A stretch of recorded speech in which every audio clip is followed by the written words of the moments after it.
एक पुराने गोदाम में बहुत दिनों से एक झुंड चूहों का बसेरा था। वहां उनका जीवन काफी अच्छा चल रहा था। पुराने बोरों में अनाज के दाने मिल जाते थे, कभी कभी सूखी रोटी या बिस्कुट के टुकड़े भी मिल जाते। कुल मिलाकर उनका जीवन शांतिपूर्ण था, जब तक कि खतरा नहीं आ पहुंचा। एक दिन उस गोदाम में एक नया मेहमान आया। एक मोटी, धारीदार, हरे आंखों वाली चालाक बिल्ली।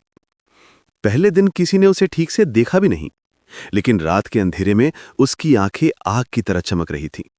वो इतनी धीरे चलती थी कि कोई आवाज तक नहीं होती, और जब वो हमला करती तब किसी की जान नहीं बचती।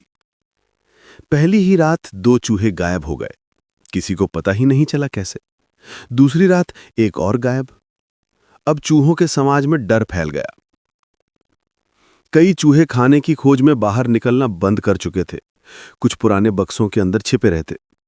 कुछ बोले, ऐसे चलने से हम एक दिन भी जिंदा नहीं रह पाएंगे, कुछ ना कुछ करना ही होगा। उनमें से एक सबसे बूढ़ा चूहा था। उसकी चाल धीमी थी, लेकिन दिमाग ठंडा और समझदार। वो बोला, लड़कर कुछ नहीं होगा, ये बिल्ली बहुत चालाक है। कुछ करने से पहले हमें योजना बनानी होगी। सभी चूहों ने तय किया कि उसी रात एक सभा होगी। सबकी राय ली जाएगी और फिर कोई निर्णय लिया जाएगा। रात को पुराने टूटे हुए लकड़ी के बक्से के नीचे लगभग 20 चूहे इकट्ठा हुए। सब डरे हुए थे, लेकिन चर्चा जरूरी थी। वहां एकदम सन्नाटा था। कोई अपनी पूंछ काट रहा था, कोई मूंछ खुजा रहा था। सब प्रतीक्षा कर रहे थे सभा शुरू होने की। बाबा चूहा धीरे धीरे खड़ा हुआ। उसकी आवाज थोड़ी भारी लेकिन अधिकारपूर्ण थी। वो बोला, दोस्तों, तुम सब जानते हो हम पर बहुत बड़ा संकट आ पड़ा है। ये नई बिल्ली दिन में सोती है, रात में घूमती है, और हम एक एक करके उसके भोजन बनते जा रहे हैं। अगर ऐसा ही चलता रहा तो हम अनाज सूंघने से पहले ही खत्म हो जाएंगे। सबने सिर झुका लिया। अचानक एक जवान चूहा उछलकर बोला, हम सब मिलकर उस पर टूट पड़ेंगे, देखते हैं कैसे बचती है। तुरंत ही एक मोटा चूहा गंभीर आवाज में बोला, बहुत बहादुरी दिखा रहा है तू, लेकिन उसकी एक ही पंजे की चोट में 3-3 चूहे खत्म हो जाएंगे। अब चर्चा में फुसफुसाहट शुरू हो गई। कोई बोला, हम किसी और गोदाम में चले जाएं। दूसरा बोला, नहीं, हम यहीं रहकर लड़ेंगे।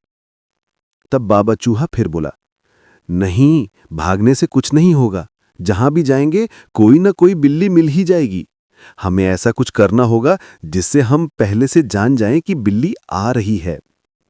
इतने में एक होशियार चूहा बोला, अगर हम उसके गले में घंटी बांध दें तो जब भी वो चलेगी घंटी बजेगी, और हम पहले ही समझ जाएंगे कि बिल्ली आ रही है। यह सुनते ही सभा में खुशी की लहर दौड़ गई। वाह, बहुत अच्छा विचार है। हाँ, अगर उसके गले में घंटी बांधे तो हम सब सुरक्षित रहेंगे, फिर तो डर ही नहीं रहेगा। कोई कूद रहा था, कोई ताली बजा रहा था। सभा में उत्साह छा गया। सभी ने एक स्वर में कहा, यही हमारी सबसे अच्छी योजना है। बाबा चूहा मुस्कुराया और बोला, ठीक है, योजना तो बहुत अच्छी है, लेकिन एक सवाल है, कौन जाएगा और बिल्ली के गले में घंटी बांधेगा? अब सन्नाटा छा गया। पूरा गोदाम एकदम शांत हो गया। हर कोई वहीं रुक गया जहां था। कुछ पल की खामोशी के बाद सबकी आंखों में डर झलकने लगा। एक चूहा बोला, मैं बहादुर हूं, लेकिन उस राक्षस के पास क्यों जाऊं?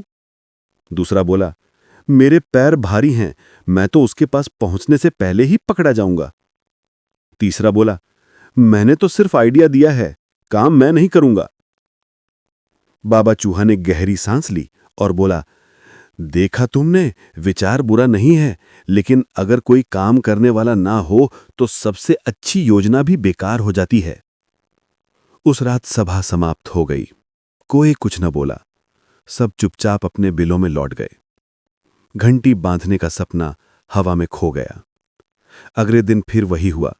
बिल्ली की हरे आंखें अंधेरे में चमक रही थी, और एक छोटा चूहा गायब हो गया। किसी ने कुछ नहीं कहा। बस उस पुराने बक्से के नीचे एक छोटी सी घंटी पड़ी रह गई, जो कभी नहीं बजी। अगर आपको ये कहानी पसंद आई हो तो चैनल को सब्सक्राइब जरूर करें और कमेंट में बताइए कि अगली कहानी किस बारे में सुनना चाहेंगे।